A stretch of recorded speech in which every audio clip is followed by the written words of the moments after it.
the things that I've done on this call, and I'm based in the Seattle metro area, that's where I'm from, is a company called Legacy. Okay, and their website, which I encourage you to visit, is legacyg.com. Okay.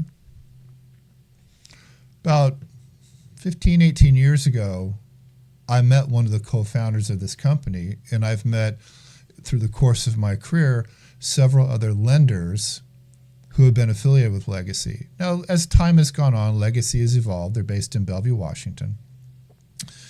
And they started out primarily as a hard money lender. Okay. Now, I'm not going to give you a masterclass in hard money today. I know a fair amount about it. But basically, this is short-term money. Okay. It usually doesn't go out more than about 18 to 24 months. It's more expensive because it's short-term. And they tend to lend to people that have a hard time getting money conventionally. Okay. So Mark, who I've heard of, I'm just meeting for the first time today, he's a lender. He deals in the Legacy product. If we have some time at the end, I'll let him backfill that because he knows way more about it than I do. But as a company, I can tell you firsthand that Legacy has been around for over 20 years, and they've really grown into a lender, developer, partner. They are deeply entrenched in the real estate industry. And I want to say, then this is not a shameless plug. I get no can of soup, no free ticket to the Rolling Stones. I get nothing for saying this. These guys know what they're doing. They know what they're doing, okay? So one of my capacities is I've been a trustee for people who've died in their trusts. And one of the trusts had almost all of its money invested in hard money. Now, when you're a consumer, hard money is a pretty good deal because this beneficiary was clipping coupons at 12% in the 90s. I mean, that was a good rate back then. It's a great rate today, okay? But those people were, well, I'll just say, hell has a special place for them, okay? They did bad things. They got caught. Lawsuits, went bankrupt, whole thing I'm not going to get into today, okay? So hard money is not a risk-free business to be in, okay? So I've had the bad experience, but I like Legacy a lot. I know them. They've been around. Chris has done transactions with them. He recently did. Let Mark talk about them. I'm going to put some of my money with them. So you can take that for what it's worth, but do your own investigation. This is not a commercial for them.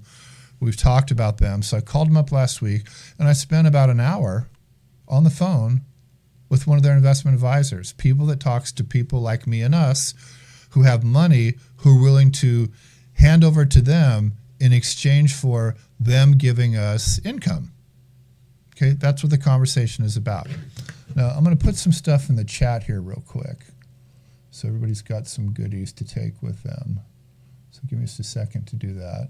All right, now I only had a 1 hour conversation. I'm not here to sell their products, but I want to just kind of give you generally from an educational perspective an overview of what they're offering, just so you can understand the kinds of things that are out there.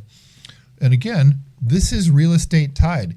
These people are lending money primarily to builders and developers to fund real estate transactions.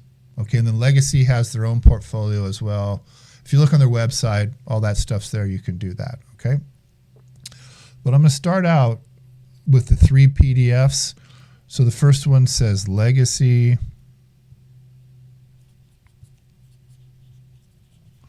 Northwest. Okay? So this does first position loans secured by deeds of trust. Okay, so it says the Northwest Fund, first position deeds of trust. And this pays, depending on length of note, anywhere from about 5% to 9%. And they generally market this as about an 8% return. Okay? Now what you're going to find is their rates go up as the risk goes up, and as you're willing to lock up more of your capital. So with the Legacy Northwest Fund, you can lock your stuff up for shorter periods of time. Okay, I think they require a 2-year minimum, but the notes roll faster. And then it also has to do with how often you get paid. This one you can get paid monthly, I believe it is. Okay, so you have the handout. You can read all the technical stuff. Okay, the second one is the Legacy Opportunity.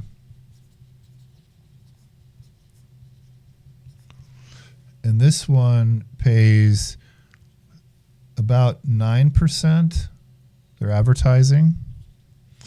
But the way it does it is you get 8% plus profit sharing. Okay. Now that model of a fixed percent plus a piece over the top is very similar to private equity, which is something that I've invested a fair amount of money in as well. Okay. So you're getting a guarantee, and then if they do well, you get some extra goodies. That's kind of how that works, okay? The third one is called the Legacy Venture.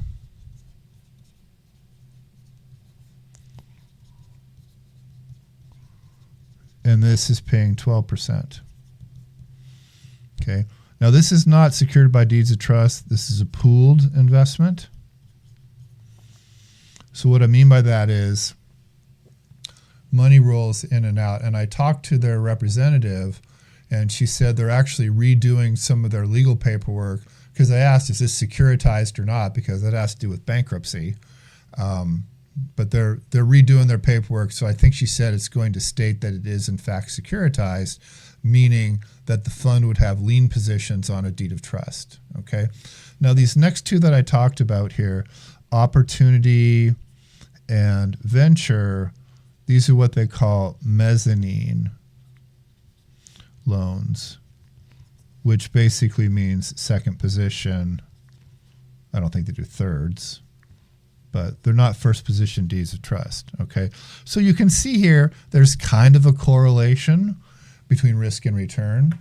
But one of the things they did not mention earlier is, let's be honest about what is the risk here. Okay. It's just pretty simple. The risk is the borrower didn't pay him back. That's the risk. And so these people are acting in a lending function. They're being bankers, and we hope they're vetting their borrowers enough that they say, well, we think you're going to pay us back. Here's the money. Okay, and they have not had a default, from what I understand. They've paid out all their investors. They probably had some defaults, but the company has absorbed those. But they are a high integrity lender, in my personal opinion, which you don't have to believe. But these guys have been around. They've been through the bad times. They've went through the 08, 010, 012 stuff. They're still here. I know who Brent is. The lady on the phone was very nice, as she should be. But in the handout, you can see they manage about $500 million of people's money right now doing this kind of thing. All right. Now, there are other hard money lenders. There are other investments. We're not limited here. Okay. But here's one of the reasons that I wanted to use this as today's topic. Okay. If we go back to a couple of the properties we've looked at in the last month, one was a duplex in Tri-Cities. Okay, this had a negative 2% cash on cash return with an investment down of it was like $75,000, something like that. It was one of Christine's offerings. We looked at a threeplex I'll just say it was Ballard. It was kind of around Ballard, North Beach, I think the area was called. It was losing 16%, and you had to put down $375,000. Okay. And by the way, to get those yields, you had to offer less than the asking price. So if that's where an investor is going to invest their money, and this is important, let me make sure I get this here. We got to be very mindful of something, okay? The knowns versus The unknowns. When I do desert pencil underwriting on these small properties, and you guys have seen me do both of these properties, we check this box. When I say they're losing this much money, 2%, 16%, that's a known. We know that's true. That's based on information that the realtor has provided, and we've said as a group, yeah, that's reasonable. These are knowns. We've checked that box. The unknown is, what's the appreciation going to be in order to at least get us back to zero from -2 and -16? And there's a fellow you may have heard of. His name's Warren Buffett. Rule number 1 is never lose money. Rule number 2 is always follow rule number 1. Why? Well, think about this. If you own an asset, I don't care what it is, and you lose 16% on your money in year 1, what that means is you have to earn at least 16% in year 2 just to get back to zero. That's just the math. This does not have that problem. You're all just staring at me. No round of applause or anything? God, I thought that was pretty good. Okay. Okay, so if you take $100,000 and you get 8%, means you're getting $8,000 a year. Or in this case, down here, $12,000 a year. That's what it means. Now, you're not going to get appreciation. These are cash flow plays, okay? Now, the other thing I didn't mention, and I apologize for that, there's some qualification rules to do this. You can't just go, well, I got an extra $100. Are you guys open? It doesn't work that way.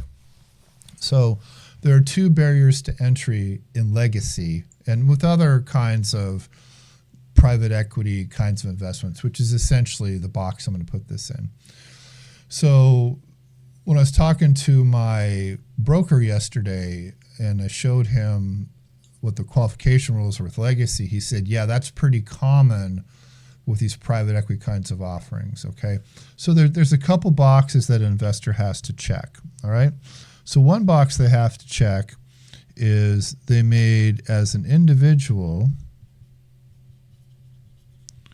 either $200,000 last year, or if they filed jointly as a couple, they had to have made $300,000, okay? Or you can have a net worth of $1 million minus your primary residence. And when I say minus, what I mean is not including your primary residence. So that's what you have to have at legacy with a lot of other private equity things to be able to be an investor. Are they done by prospectus? See, those are good questions, and I don't know enough to answer that question. So you would have to call them and talk to them. Yeah. And what, actually, let me ask you guys this, because the lady I spoke with wanted me to ask this question. Raise your hand if you'd like to have a webinar in the next, say, month where one of their people comes on and talks for 15 minutes. Their people. Is that of interest? Okay. I'll see if I can make that happen. So this is the first date. And then we get the real date to show up. And that would be a good reason for you to show up again, Raphael. I want you here every week, no matter what, because you have such good things to say. Mr. Coe, what did you think about all this? This has intrigued me. I have looked at it peripherally, just like, how does this work? And I tend to be relatively, not tend, I am a very conservative investor, and this is out of my ballpark. But I'm interested because I'm in that third, I'm in that third category. It's Yeah, like, you're an income investor for sure. And you don't I'm want to an lose income your investor. capital, and you'd like Right. to do better than 4%. This is just made for people just like you, man. That's exactly it. It's like, Hey, I'm intrigued. play your cards right. You could spend the rest of your life in the snow. How about that, huh? So, but you're getting further south. You started up in Alaska, the North Pole, and now you're coming to Canada. You're working your way down. Yep. That's good. Yep. Okay. That's exactly right. Mark, I want to have you chime in, and I have two questions. One is, did I just ruin this whole day for you? Was it okay? And the second thing is, what am I missing in telling the legacy story in a very, very, very condensed and short form? No, I mean, you hit on the main points from a like investor side. As far as like, I run a mortgage company, but I also flip property and buy property and do all that. So we have a huge success with Legacy. I've worked with them since 2012, and they have the way that works. So if I'm in one of their funds, so say I have 100 grand sitting in a fund, and then say I decide to find a flip I want to do, I can use my funds. I can pledge those funds. They can stay actively creating a return, but I can pledge them into my deal. So if I'm a builder, I can use my funds that are inside Legacy on my projects. So I get like a dual dip. So it's really like a huge benefit to people that are actually doing real estate, actively developing product or either building or rehabs or whatever you're doing. But that pledge is unique. And then with their just their lending platform from a standpoint of, I work with a lot of different banks, but the flexibility where they will do a lot of cross collateralization, which is something a lot of banks don't do. They'll also do subordinate, where a seller can subordinate their position to Legacy. I mean, they're typically in that 60 to 65% risk category, but sometimes the way that they go about that is more attractive to the investor. The other thing they do that we use a lot is like we do fix and flip for a buy and hold. So Legacy will lend 100% of the price of the property that we're buying. They'll lend 100% of the rehab. So now I'm 100% in on the deal, all leverage. This is subject to appraisal after repair value, but it allows us to be 100% in. So when we do our takeouts as a rate and term, there is no seasoning on rate and term refinances. So you can use the new market value, and people are able to flip and hold more leverage into deals. Is basically gives them the chance to use the same money over and over. If you need money in that deal, it's parked inside Legacy in a deposit that's refunded to you. So they've got this really cool system for people to buy and hold property when they're particularly buying stuff at a discount. So those are some of the products that we just absolutely, every time we sit down with a flipper or a builder, it's just automatic. They're in on that game. That's awesome. Okay, let me ask you this as a lender investor, and we always have to be careful about which pom-pom we're raising and that kind of thing. But one of the things that I said about Legacy and my experience with them, which is mostly relationship, I've not invested with them yet, full disclosure. But would you agree with me that those guys know what they're doing?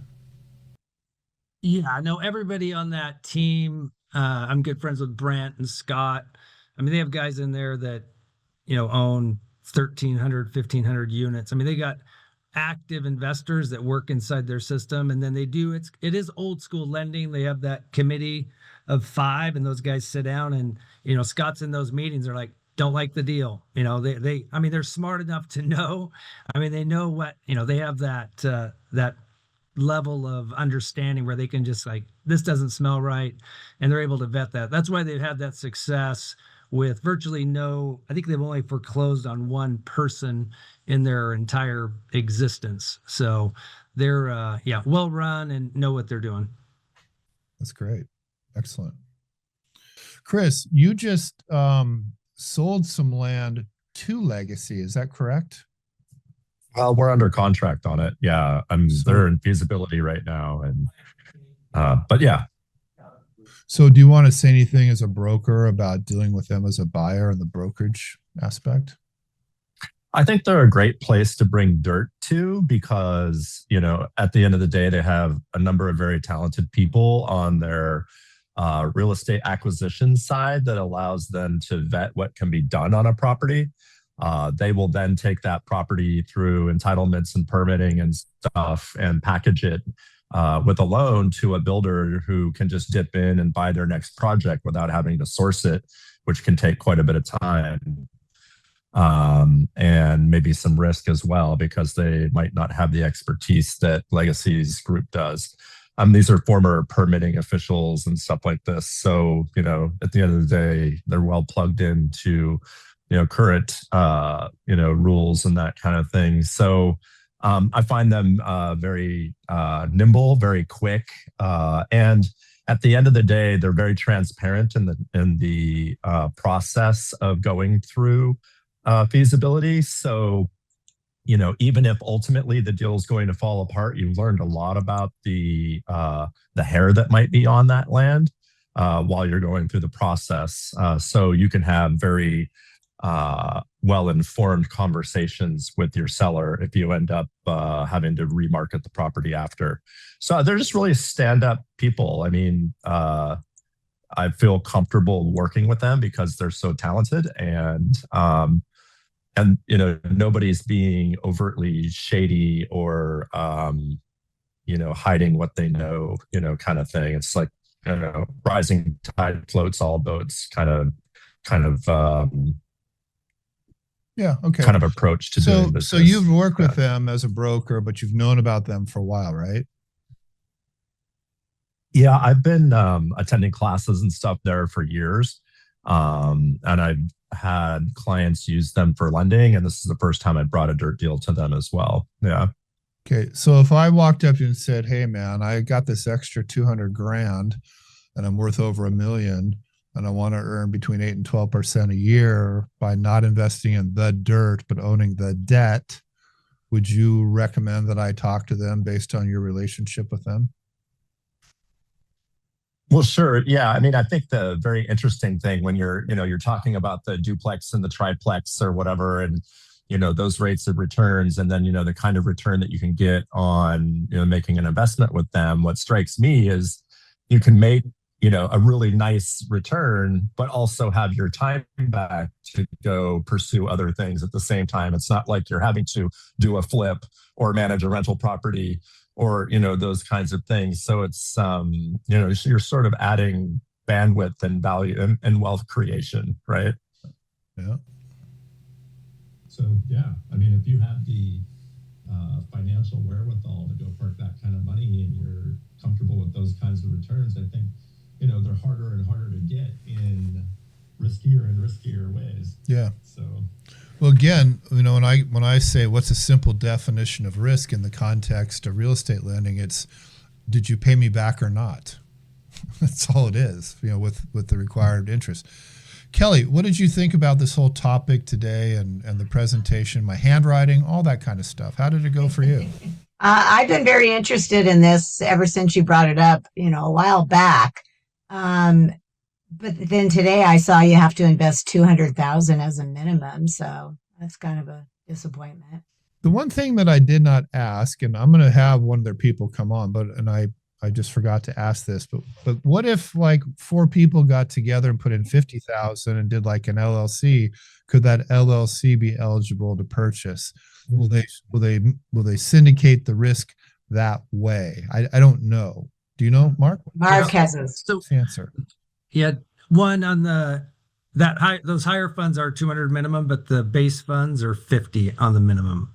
Oh, If you're on like the 1 year note, which I believe that's an 8% 1 year note guaranteed with no lift. Yeah, that would be the